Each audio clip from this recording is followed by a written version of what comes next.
એકલા ભાગ પાડી લેશે એ મને ઘરેણા કાઈ નહીં આપે. યો બોલો કે કામે તો જાતા નથી અને આ કામ વધારતા ગયા. મારો માણસ ઘરેણા લઈને વહી ગયો ને એનો મને કાંઈ વાંધો નથી. મને ઘરેણામાં ભાગ નો આપે ને તોય વાંધો નથી, પણ ઘરેણા લઈને પાછો વહી આવે તો સારું. એના વગર મને ગમતું નથી.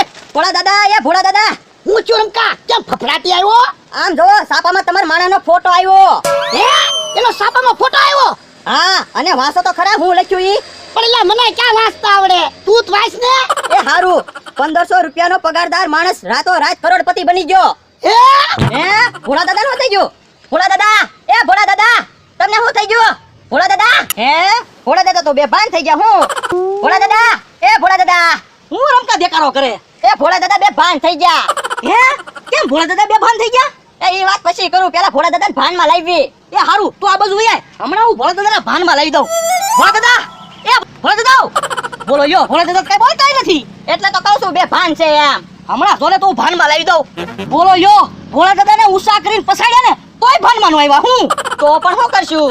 એક કામ કરવી, ગલગલિયા કરું ને એટલે ભોળા દાદા ભાનમાં આવી જાય. હે, ભોળા દાદાને તો ગલગલિયા નથી થતા. હું બેભાન થઈ ગયેલા માણસને થોડા ગલગલિયા થાય. આ ઈ હાસુ.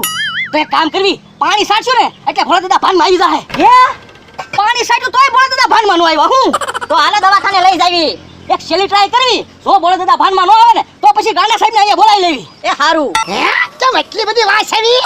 એ ભોળા દાદા, રૂમાલ 1 મહિનાથી નથી ધોયો ને એટલે.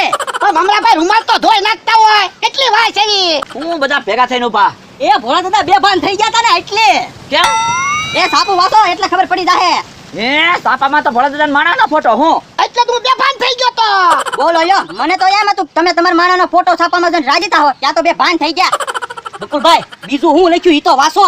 ગાડી, બંગલા, હોટલ, મોટર, ફાર્મ, રિસોર્ટ માટે માણસોની જરૂર છે. યોગ્ય પગાર ધોરણ સાથે મળો. ઉંમરને કોઈ બાદ નથી. જો બોલો, આમાં તો એડ્રેસ આપેલું છે. હે, પાલો જાવી ઘરેણામાં ભાગ માંગવો છે.